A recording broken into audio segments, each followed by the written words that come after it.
Vamos dar início, então, à aula de hoje. E vamos dar sequência, né, à nossa aula. Na semana passada foi feriado, né? Não teve aula. Mas nas semanas anteriores, quando o último conteúdo que tivemos foi referente à força elétrica e campo elétrico, que são dois conceitos extremamente importantes no estudo da eletrostática. Hoje nós vamos falar a respeito do potencial elétrico. Antes de falar do potencial elétrico, tem um tópico associado ao campo elétrico, que ele não foi abordado na semana passada, que eu preciso falar na aula de hoje. Não é nada complexo, até porque não tem nem cálculo referente a esse tópico, que, digamos assim, esse rabinho que ficou faltando comentar referente ao estudo do campo elétrico. Bom, então, primeira parte da aula de hoje, que vai ser bem curta, vai ser bem rápida, é falar a respeito do campo elétrico no interior de um condutor. Bom, primeira coisa o que é um condutor? A gente conhece, às vezes até no dia a dia a gente fala a respeito de materiais que são condutores, materiais que são isolantes. Tem gente que até entende, né, o significado disso, mas às vezes fica meio solto, né? Poxa, e o que significa isso, né? O que necessariamente significa o material que é condutor e o que significa necessariamente o material que é isolante. Bom, eu imagino que a ideia que vocês tenham seja a ideia certa. A palavra condutor parece com o quê? Está se referindo a quê? Professor, um material que conduz. Correto. O nome já nos indica o que significa. Então, chamamos de material condutor um material que é mais fácil haver passagem de carga por ele. Material, exemplo, de natureza metálica. Materiais de natureza metálica, eles têm uma tendência de serem condutores. Aliás, não conheço nenhum metal que não seja condutor, que não seja um bom condutor. E por que esses materiais eles são condutores? O que facilita? Qual que é a diferença do material que é condutor e o que é para o isolante? Bom, essa característica, né, que a gente fala de passagem de carga, né, que o condutor permite facilmente a passagem de carga e o isolante não. Mas por que o condutor permite facilmente a passagem de carga? Isso tem a ver com a forma como ocorre a distribuição do excesso de carga nesses corpos. Então, aqui eu tenho essa figura que eu construí aqui no Paint, né? Só para demonstrar essa característica da natureza do material condutor, que ela é muito fácil de entender. Aqui, ó, isso aqui seria um exemplo de um material condutor. Se você fornece carga para esse corpo, como a gente costuma dizer, né, ou deixa carregado, essas cargas, elas tendem a se distribuir na superfície do corpo. Então, como essas cargas estão na superfície do corpo, fica mais fácil para esse corpo perder outras cargas ou ganhar mais cargas. Já o material que é isolante, quando você eletriza esse material isolante, a tendência é as cargas se espalharem por todo o volume do corpo. Então, assim, como a carga ela não está apenas na superfície, acaba sendo um pouco mais difícil para esse corpo perder ou ganhar mais cargas. Então, o que define, o que caracteriza o material condutor é a facilidade de passar carga por ele. E o que faz ele ser fácil de passar carga é que o excesso de carga costuma se espalhar pela superfície em vez de se concentrar em todo o... Concentrar não, né? Em vez de ficar espalhado por todo o corpo do material. Então, o material condutor, ele não precisa ser oco, mas é como se ele fosse material oco e a carga em excesso espalhasse só pela casca do lado de fora. Então, o lado de dentro não fica com carga. Essa é uma característica muito importante do condutor. E por que eu estou falando disso agora? Porque existe um fenômeno que está relacionado a isso, que é muito importante, que é muito interessante, e que eu não posso deixar de comentar com vocês. Que é a respeito do campo elétrico no interior do condutor. Como eu acabei de falar, a carga elétrica em excesso no condutor, ela se espalha por toda a superfície externa dele. Então, qualquer ponto internamente aqui vai estar a uma distância dessa carga, digamos assim, e como o campo elétrico ele tem natureza vetorial, vamos pensar que esse ponto aqui bem no centro dele. Ó, ele está à mesma distância dessa carga, que está à mesma distância dessa outra carga que está diametralmente oposta. Ó. Então, a força elétrica que essa carga geraria nele anularia com essa que está oposta. A carga elétrica que está aqui, o campo elétrico gerado por essa carga, se anula com o campo elétrico gerado por essa carga aqui que está oposto. Então, como os campos elétricos em torno do corpo acabam se anulando, no interior dele, o campo resultante é sempre zero. Então, assim, não só no centro, mas qualquer ponto dentro do condutor, você vai ter um campo elétrico sempre zero. Vocês, deu para entender o que a gente quer dizer a respeito do campo elétrico nesse interior? Então, se eu eletrizar um corpo condutor no centro, não só no centro, na parte interna desse corpo condutor, qualquer interação eletrostática vai ter características nulas dentro dele. Por quê? O campo externo ele vai se anular e internamente o campo elétrico sempre vai ser zero. Campo elétrico no interior do condutor parece algo... ok. É uma característica do condutor. Beleza, professor. Existe alguma consequência ou aplicação? E aí que se torna muito interessante essa característica do campo elétrico no interior do condutor ser nulo. Existe um fenômeno chamado de blindagem eletrostática. O que é essa blindagem? Como no interior do condutor o campo elétrico é nulo, então se você colocar um material dentro de um condutor, ele vai estar isolado de qualquer interação eletrostática externa a ele. Então, ó, essa figura aí, ela mostra exatamente isso. Essa figura mostra aquele eletroscópio de pêndulo, né? Ou pêndulo eletrostático. Então, aqui, se aproxima um corpo carregado da bolinha do pêndulo, a bolinha do pêndulo é atraída.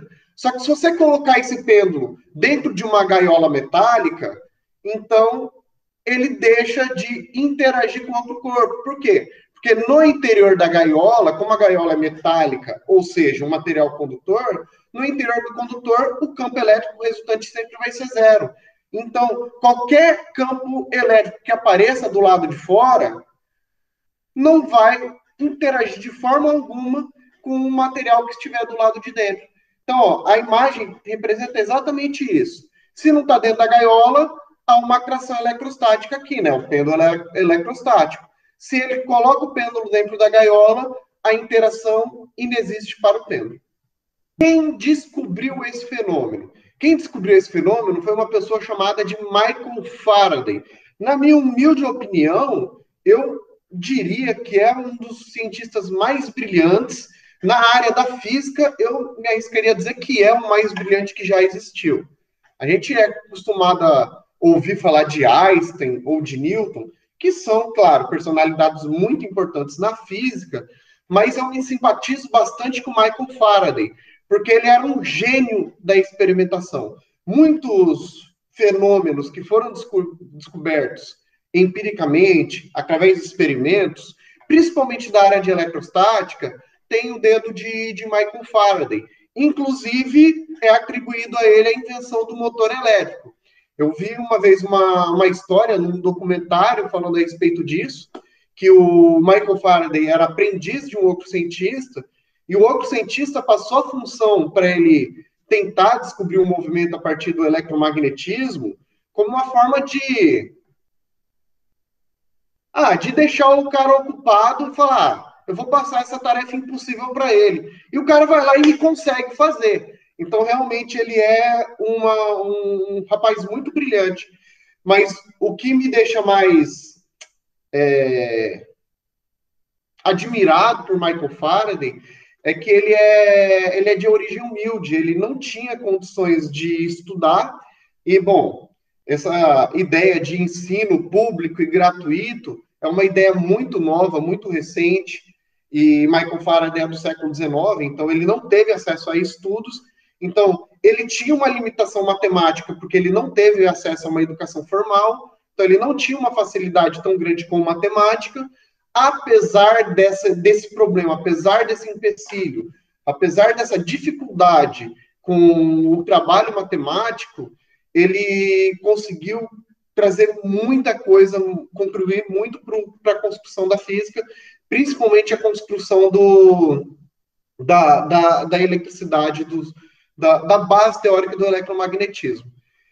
Inclusive, o conceito de campo foi apresentado por Michael Faraday.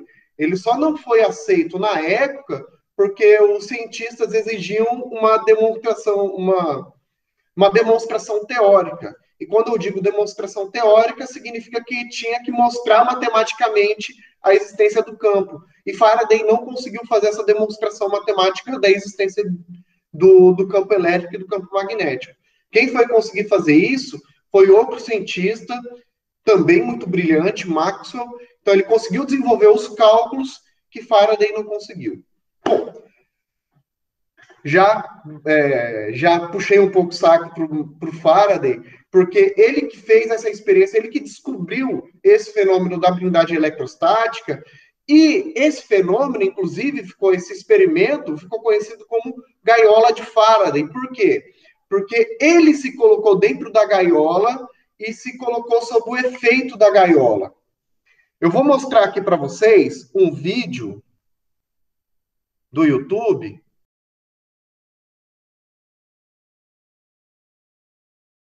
Disse a primeira parte, ela seria bem rápida, porque era essa sobrinha do assunto da última aula sobre campo elétrico, ok? Então, começaremos agora a segunda parte, que agora é a parte mais longa, é a parte que vai envolver cálculo, referente ao potencial elétrico. Potencial elétrico. Primeiro, a definição a respeito de potencial. Para eu fazer a definição, antes de falar do potencial necessariamente, bom, primeiro, potencial é um conceito relacionado à energia. Vocês lembram do estudo de energia que vocês fizeram? Provavelmente em Física 2. Bom, Física 3 trabalha também bastante a respeito de energia, mas a definição do conceito de energia, vocês devem ter visto lá em Física 2, às vezes em Física 1, talvez às vezes o professor adianta um pouco, mas ali por Física 1 para Física 2. Física 2 é certeza que vocês entrem em contato com o estudo sobre energia. A definição de energia ela é difícil, mas em vez de perguntar a definição, eu vou perguntar, vocês lembram como na física a gente divide os tipos de energia? Quanto não a natureza, mas ao tipo de energia. Esses dois tipos de energia que a gente classifica todas as demais energias. Então, vocês saberiam me lembrar quais são esses dois tipos de energia que existem na natureza?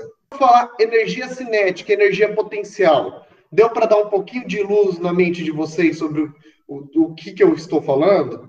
Você lembra o que é energia cinética e o que é energia potencial? Aqui eu trouxe a definição, claro, de uma forma bem superficial, bem simples. O estudo de energia, na parte de energia, ele é bastante aprofundado em Física 2, mas que a gente só precisa relembrar o significado. Então, na natureza, a gente classifica dois tipos de energia, ou energia cinética ou potencial. A cinética é associada diretamente ao movimento. Então, um corpo recebe energia e começa a se mover. Então, se ele está se movendo, eu digo que ele possui uma energia cinética. Esse mover pode ser qualquer tipo de movimento, por exemplo, se mover para frente, né? É o movimento que a gente chama de translação. Uma energia cinética de translação. Se o corpo começa a girar, tipo um ventilador, uma energia cinética de rotação. Se o corpo está vibrando, energia cinética de vibração. Enfim, se é movimento, que a gente está se referindo, se eu estou atribuindo energia ao movimento, eu chamo de energia cinética. Às vezes a gente até fala que é a energia do movimento. E a potencial é uma energia que é associada a uma força conservativa. É um pouquinho mais difícil de entender por essa definição, mas eu não sei se vocês lembram, mas a energia potencial, ela pode ser armazenada. E eu acho que essa é a principal característica da energia potencial. Ela pode ser armazenada. Então, vocês devem ter estudado energia potencial gravitacional. Por quê? Porque a força gravitacional é uma força conservativa. Significa que ela pode se transformar em outro tipo de energia e depois voltar a se transformar em energia potencial. Então, se eu seguro uma pedra numa certa altura eu tenho energia potencial. Se eu solto essa pedra, ela cai e ganha velocidade. Por quê? A energia potencial se transforma em energia cinética. Então, se a energia ela pode se transformar em energia cinética e depois voltar a se transformar em energia potencial, é porque é uma força, essa força que faz transformar a energia cinética é uma força conservativa, e é por isso que a gente usa essa definição, tá? Que energia potencial é associada a uma força conservativa. Em Física 2, vocês devem ter estudado dois tipos de energia potencial, associada à força gravitacional, energia potencial gravitacional, e aquela associada à mola, né? Ou seja, a força elástica, que é energia potencial elástica. O que a gente vai começar a estudar agora é relacionado a uma outra força conservativa, a força elétrica. Então, vai ser a energia potencial elétrica. Então, se uma partícula ganha energia cinética e passa a se mover numa região onde há um campo elétrico, significa que ela ganhou energia por conta desse campo elétrico, por causa da força elétrica. Então, você tem uma mudança de energia potencial elétrica para energia cinética. Então, aqui tem um exemplo. Ó. Tem um corpo carregado com uma carga Q, e aqui eu tenho duas partículas menores. Por quê? Para pensar que esse corpo, como ele é maior, ele vai ficar estático, ele vai ficar parado. E as outras partículas que são menores, a força vai fazer elas se moverem. Então, existe uma força elétrica. A partícula negativa, que tipo de força que a partícula negativa vai sofrer de uma partícula positiva? Lembra aquela interação? Iguais se repelem e diferentes se atraem? Então, se essa partícula é negativa e esse corpo é positivo, então esse vai ser atraído por esse, certo? Se essa partícula é positiva e esse corpo é positivo, esse vai ser repelido por esse, certo? Então, teremos essas duas forças aqui. Como vai existir essas forças, essas partículas adquirem um movimento. Elas vão começar a se mover. Então, temos a energia cinética. Potencial elétrico, ele está associado a essa energia potencial elétrica. Então, e o que é o potencial elétrico? Eu chamo de potencial elétrico, eu digo que numa região existe o potencial elétrico quando há um campo elétrico capaz de fazer a partícula adquirir um movimento que foi demonstrado no slide anterior. Uma região. Se eu tiver uma partícula carregada, essa partícula carregada ela pode adquirir um movimento, ou ela pode perder movimento por conta desse campo elétrico. Então, importante sobre o campo elétrico é que ele está relacionado à região. Se nessa região há um campo elétrico, então existe um potencial elétrico inerente a essa região. Uma outra característica, o potencial é uma grandeza escalar. O que significa ser uma grandeza escalar? Quando eu mostrei ali a força elétrica sobre a partícula, eu desenhei setas para representar. Por quê? Porque é uma partícula positiva.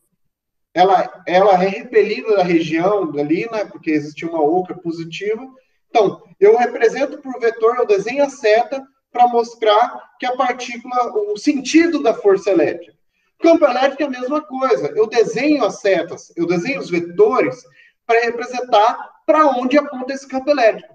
Potencial elétrico não. Potencial elétrico não depende de direção e sentido. Você tem um número que representa o potencial. Então, se eu tenho uma região que tem um potencial elétrico X, significa que uma partícula carregada nesse potencial, ela pode adquirir uma energia proporcional a esse potencial elétrico que existe naquele ponto X da região. Unidade de medidas de volts, de potencial, é volts. Esse nome é em homenagem a um outro físico, Alessandro Volta. Alessandro Volta, um físico italiano, a quem atribui-se a invenção da pilha. Se você está aí assistindo a aula do celular ou do seu notebook, saiba que só é possível termos esses aparelhos dispositivos portáteis porque o Alessandro Volta desenvolveu uma forma de você criar uma diferença de potencial que permita você existir essa corrente elétrica de maneira portátil. Então, Volta foi quem, digamos, criou a pilha. Em homenagem a ele, deram seu nome à unidade de medida de potencial elétrico. Então, potencial elétrico vai ser medido em volts. E, claro, quanto maior o potencial elétrico numa região, maior pode ser a energia que uma partícula vai adquirir. Cálculo do potencial elétrico ele é baseado nessa relação. Potencial, como eu falei, ele depende do campo elétrico, mas vai depender da distância que essa partícula vai se mover nessa região de campo elétrico. Por quê? É a mesma coisa o potencial gravitacional. Eu sempre uso o exemplo do potencial gravitacional porque, bom, a gente convive dia a dia com a gravidade, então acaba sendo fácil da gente fazer acaba sendo fácil para eu fazer a relação. Então, se eu tenho uma pedra que eu estou segurando a uma certa altura, se eu soltar essa pedra, ela vai cair no chão com uma velocidade. Se eu aumentar a altura, ela vai cair no chão com uma velocidade maior. Por quê? Daqui para aqui mudou a gravidade? Não, a gente considera que a gravidade é praticamente constante para pequenas alturas. Então, o que muda? Bom, quando eu coloco ela mais alto, vai ter uma distância maior que essa pedra vai percorrer, ganhando velocidade. Portanto, para a força gravitacional, quanto mais alto, maior é o potencial elétrico. Então, a ideia de potencial elétrico é a mesma ideia de potencial gravitacional. Potencial gravitacional, então, quanto mais alto, maior vai ser o potencial gravitacional, consequentemente, mais energia potencial gravitacional a pedra tem. Para o potencial elétrico é a mesma coisa. Quanto maior a distância que você tem entre o corpo carregado e o outro, digamos assim, maior a distância que esse corpo pode percorrer sob a influência dessa força elétrica. Então, por isso que o potencial ele está relacionado à distância.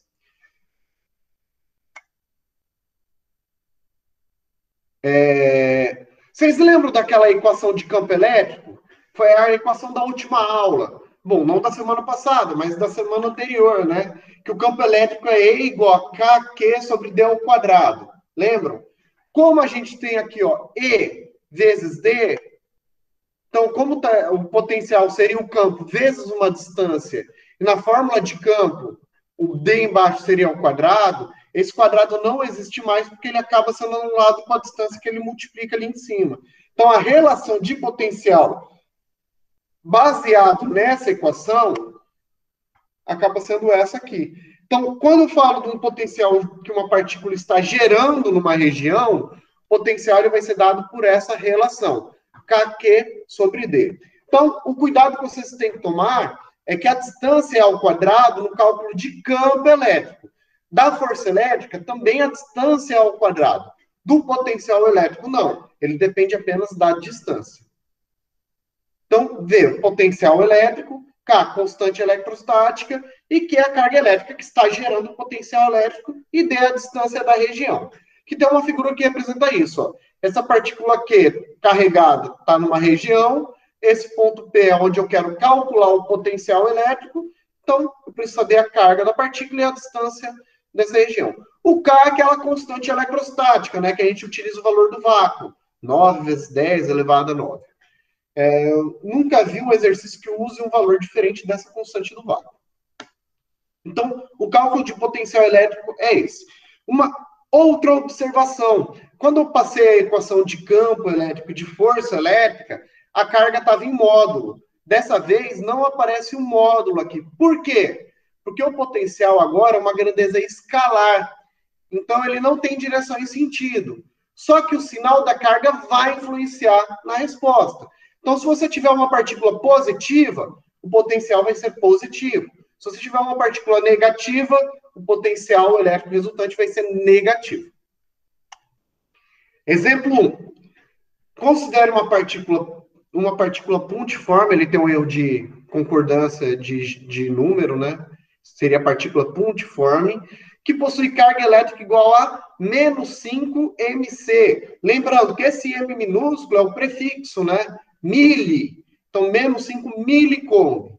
Determine o potencial elétrico no ponto P, que está próximo da partícula, em uma distância igual a 30 centímetros. Use a constante eletrostática do vácuo. Então, quais são as informações que o problema me deu? A carga da partícula e a distância. Vamos anotar aqui no canto essas informações. E o que ele está pedindo para determinar o potencial elétrico que essa partícula está produzindo, tá? Então, aqui temos a partícula, menos 5 milicoulomb. Importante, utilizar as unidades do Sistema Internacional. Então, milho eu tenho que tirar e transformar, né? Usando aqueles prefixos. Então, a potência de 10. 1 milho representa o 10 elevado a menos 3. Então, menos 5 vezes 10 a menos 3. Distância, 30 centímetros. Então, 30 vezes 10 a menos 2. Ah, professor, eu prefiro dividir por 100. Tem problema? Não, não tem problema. Mas nesse exercício eu acho que o cálculo fica mais fácil se usar a potência de 10, mas aí fica a seu critério. Eu vou seguir utilizando da forma que eu considero mais fácil. E quando fala constante eletrostática do vácuo, é aquele valor 9 vezes 10 elevado a 9. Temos as informações que precisamos, então vamos à equação. Potencial é Kq sobre D. Então, K, constante, 9 vezes 10 elevado a 9. Q, menos 5 vezes 10 a menos 3. Lembra que eu falei do sinal? Ele é importante, então ele vai aparecer no cálculo agora, porque a carga não está em módulo. Dividido pela distância, 30 vezes 10 a menos 2. Potencial, 9 vezes menos 5. As potências de 10, ó, eu juntei elas e vou somar os expoentes porque é uma multiplicação. Tomando cuidado, claro, com o sinal do expoente, né? Mais com menos vai ficar menos, né? Então, 9 vezes 5, vezes 10 elevado a 9 mais menos 3, dividido por 30 vezes 10 a menos 2. 9 vezes 5 dá 45. Jogo de sinal, tomem cuidado. Então, mais com menos fica menos. E eu enfatizo o cuidado porque eu fiz esse slide. Aí, na hora que eu fui conferir, né, quando você vai finalizar ele, você faz a conferência, eu vi que eu tinha esquecido o sinal. Então, se você estiver desatento, você acaba esquecendo o sinal. Não esqueçam. 9 vezes 5 dá 45. 9 mais menos 3, vai ficar 9 menos 3 dá 10 elevado a 6, dividido por 30 vezes 10 a menos 2. Vou passar para cima essa última parte aqui e continuar na outra folha. Potencial. 45 dividido por 30. Dá 1,5, né? Mais com menos. Vai ficar menos, então. Menos 1,5 vezes 10 elevado a. Agora é o de cima menos o de baixo. E cuidado que eu vejo muita gente errando nesse passo final. O de cima menos o de baixo. O de cima é 6, menos o de baixo, que é menos 2. É negativo. Então vai ficar menos 2, vai ficar mais 2. 6 mais 2, então vai ficar 8 expoente. Resultado, menos 1,5 vezes 10 elevado a 8 volts. Poxa, professor, tá parecendo que é um baita de um potencial grande, né? 10 elevado a 8, então isso aí seria 150 milhões de volts. Tá certo isso? Bom, primeiro, isso é um exemplo para a gente trabalhar matemática. Mas é importante falar para vocês que em fenômenos elétricos, os valores do potencial eles vão ser altos mesmo. E não significa necessariamente que é perigoso. Por exemplo, vocês já viram aqueles... Tem aparelhos que as pessoas usam para dar choque, mas não é o exemplo que eu queria dar. Ah, já sei. Vocês já viram, às vezes tem um pessoal que tira a pecinha de isqueiro, que usa para dar faísquinha para fazer o fogo do isqueiro. Aí tem gente que tira para ficar dando choquinho nos outros. Aí você aperta ali e dá um choquezinho. Então, fica imaginando aquele choque daquele aparelhinho. Não é um choque ali, o potencial é muito baixo, então ele faz uma faísquinha assim, digamos, de 1, 2 centímetros. O que se sabe é que se você quisesse fazer uma faísca maior, você precisaria de um potencial maior. Para você produzir, por exemplo, uma faísca de 40 centímetros, você precisa de um potencial de, acho que é 10 mil ou 20 mil volts. Por quê? Porque você precisa de uma carga, um potencial muito grande para que haja essa passagem de carga no vácuo, porque no ar, porque o ar é um material que não é condutor. Então, quando a gente fala de fenômenos elétricos, alguns fenômenos específicos, não é exagero, a ordem de grandeza está na ordem de milhões de volts. É claro que quando a gente falar de circuitos elétricos, e vamos estudar mais à frente os circuitos elétricos, isso aí parece um potencial grande, mas aí é um estudo específico lá de circuitos que a gente vai estar fazendo. Para fenômenos eletrostáticos, é comum ter valores grandes para o potencial elétrico. Ok, gente? Bom, continuando, a gente ainda tem bastante coisa para estar falando a respeito de potencial. Superfície equipotencial. O que significa o equipotencial? Bom, esse equi é o mesmo radical da palavra equação. Equação tem esse nome por conta de uma igualdade. Então, quando eu falo superfície equipotencial, uma superfície, uma linha que possui potencial igual. Então, o que é a superfície ou a linha equipotencial? É uma região na qual o potencial elétrico não muda. A gente acabou de fazer o cálculo do potencial gerado por uma partícula que depende da distância. Então, se eu pegar, por exemplo, aqui, qualquer ponto que esteja nessa circunferência, ó, a distância é a mesma. Então, se eu pegar esse ponto aqui, a distância é a mesma se eu pegar esse ponto aqui. Ou seja, se a distância é a mesma, o potencial aqui é igual ao potencial aqui, que é igual ao potencial aqui. Então, quando eu tenho o campo gerado por uma partícula e o potencial gerado por uma partícula pontiforme, essas circunferências em torno da partícula, elas representam uma superfície equipotencial. Qualquer ponto em cima dela tem o mesmo valor de potencial elétrico. Importante que as superfícies equipotenciais estarão sempre perpendiculares às linhas de campo, né, que são essas linhas que representam a direção e sentido do campo e da força, tá? Linha de força ou linha de campo. Eu falei sobre o campo elétrico no interior do condutor. E o potencial elétrico? Bom, no condutor, no interior do condutor, o campo elétrico vai ser sempre nulo. Como no interior do condutor o campo elétrico ele é sempre o mesmo, porque ele sempre é zero, isso significa que o potencial elétrico ele vai ter sempre um valor constante aqui dentro. Por que constante? Porque vai existir um campo elétrico aqui do lado de fora. Se existe um campo elétrico do lado de fora, então existe um potencial da partícula, se ela sair de dentro desse condutor, dela adquirir energia. Ou seja, essa partícula, existe uma possibilidade dela adquirir energia. O que significa que o potencial ele não vai ser necessariamente nulo dentro do condutor. Mas em qualquer ponto dentro do condutor, o potencial vai ser sempre o mesmo. Então, o que a gente diz é que no interior do condutor, o campo elétrico é nulo e o potencial elétrico ele é sempre constante, ele é sempre igual. Qualquer ponto no condutor vai ter o mesmo valor de potencial elétrico. Ok? Campo elétrico uniforme. Poxa, professor, voltamos a falar de campo elétrico? Bom, na verdade, nunca paramos, porque essas relações de potencial elétrico estão dependentes do próprio campo elétrico na região.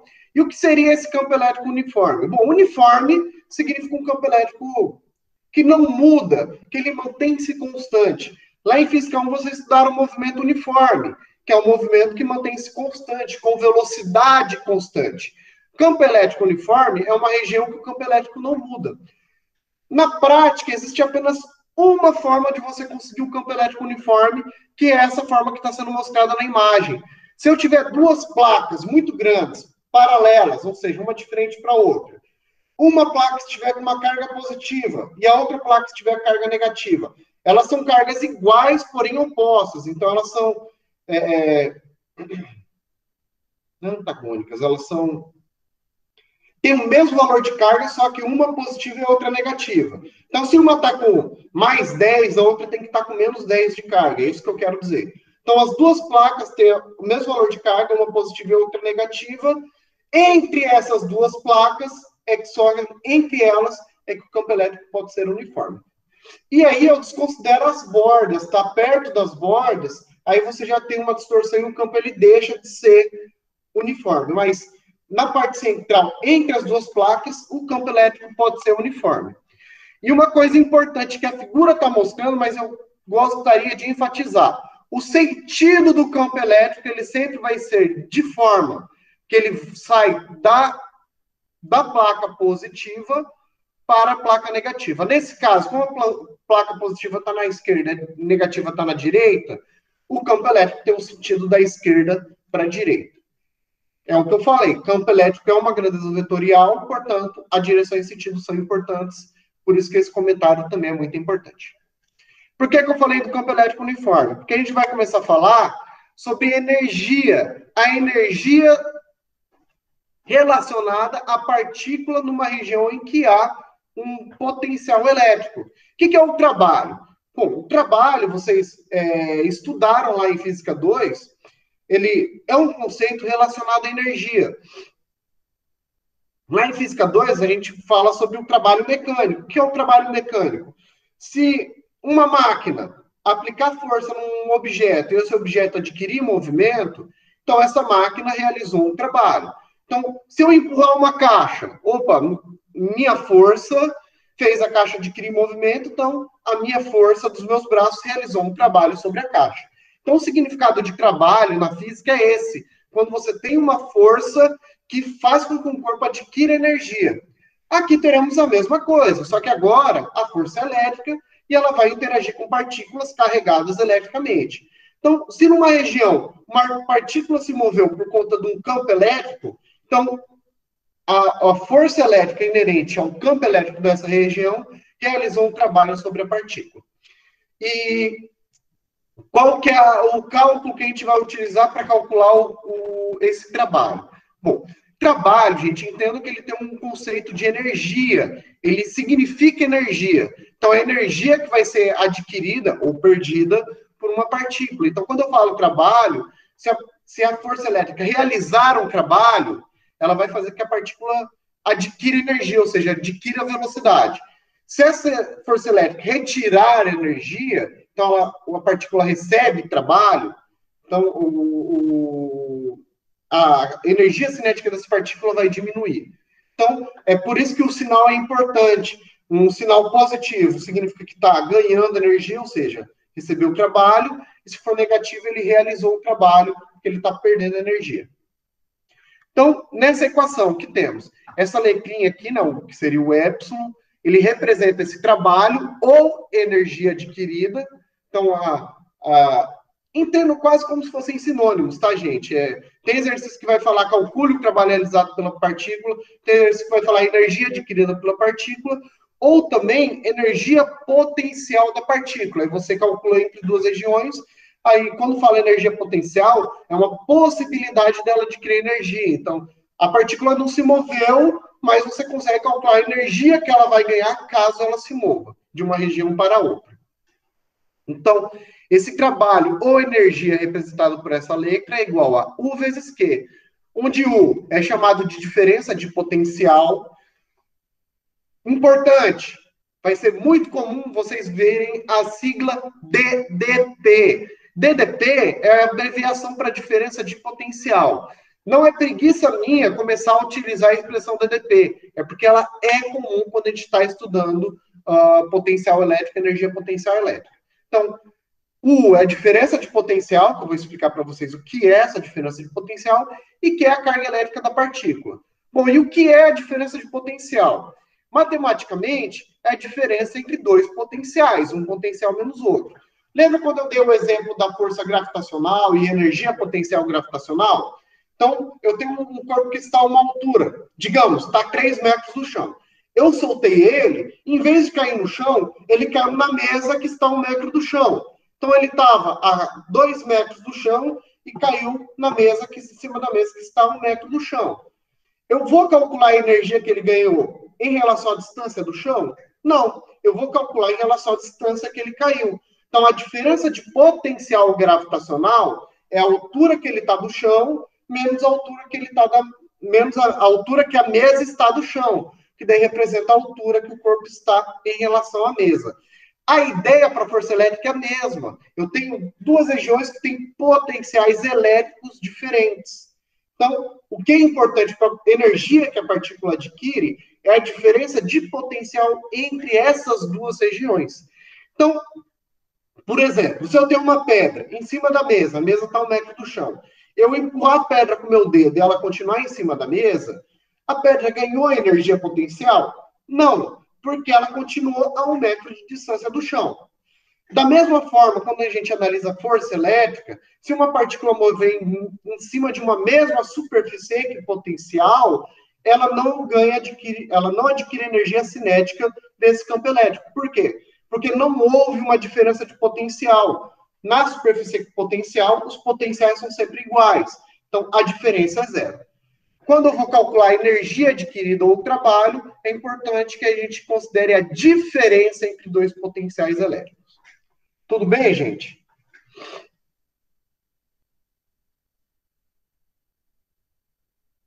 Bom, uma outra equação que pode aparecer para vocês, quando eu digo pode, é porque eu vou cobrar também de vocês, é a energia potencial inerente entre duas partículas carregadas.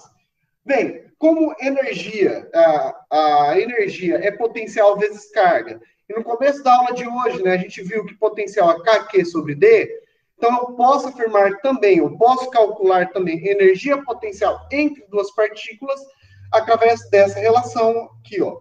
K, QA, QB sobre D, onde QA é a carga da partícula A, QB é a carga da partícula B.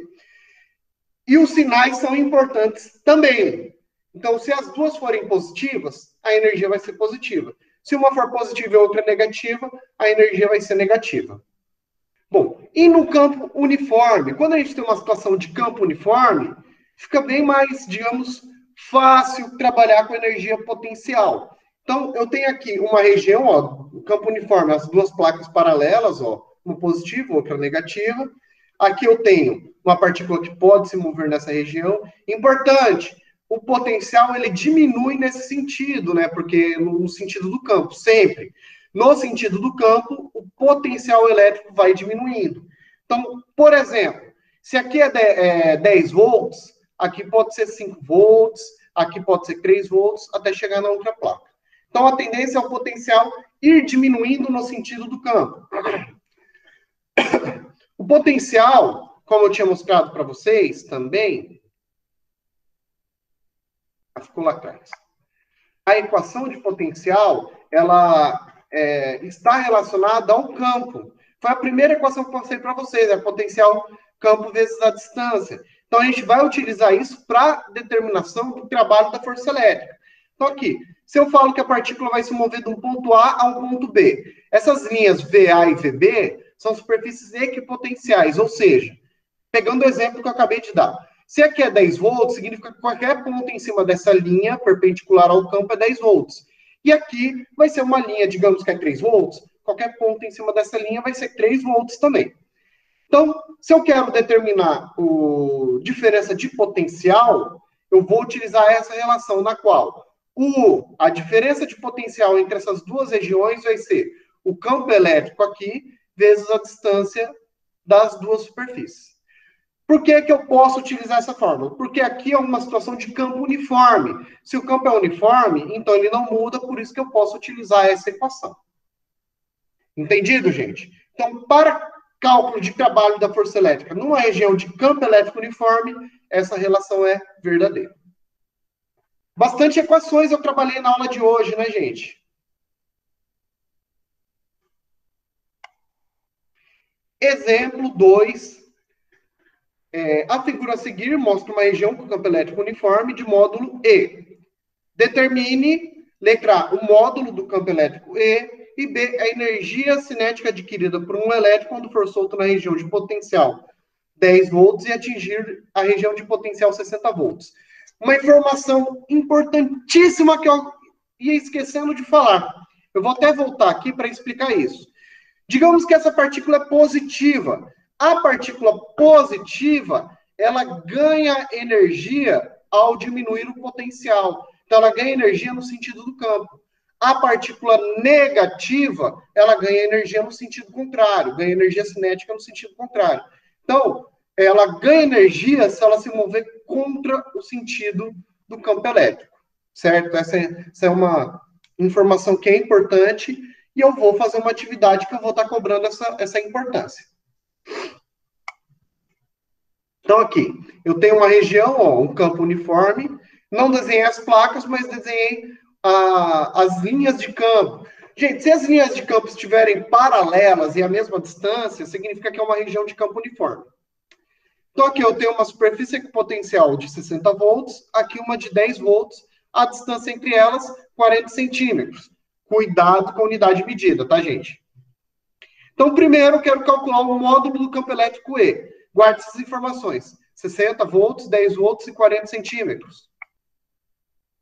Então, como eu quero calcular o campo elétrico E, eu vou utilizar a equação que eu acabei de mostrar para vocês. U é igual a E vezes D.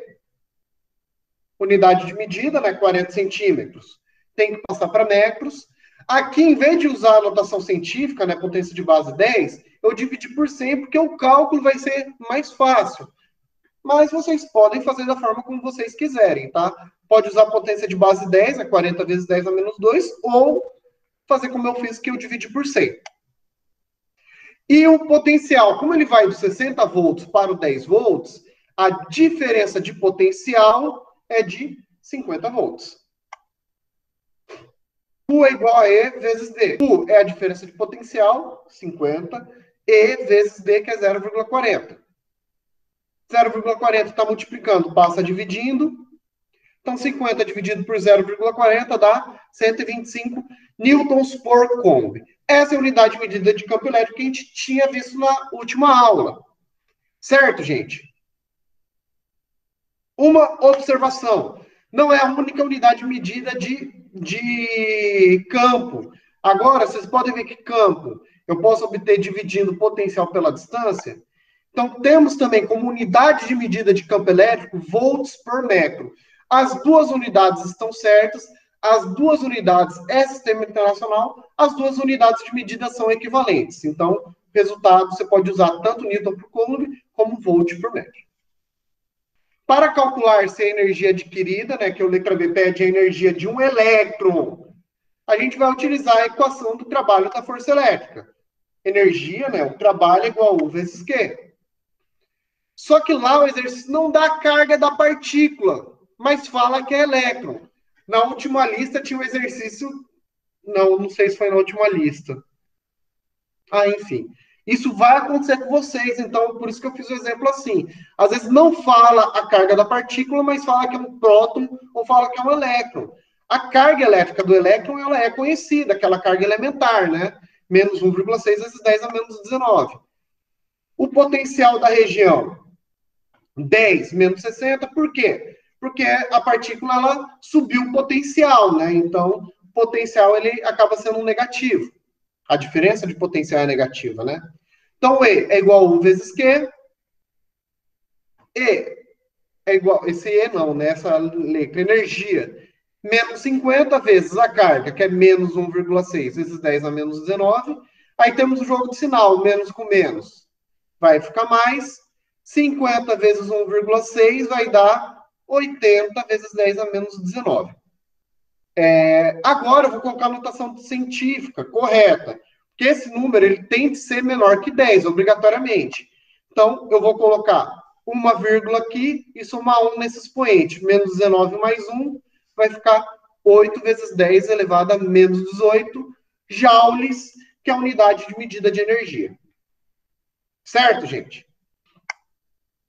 E agora sim eu encerro a nossa aula.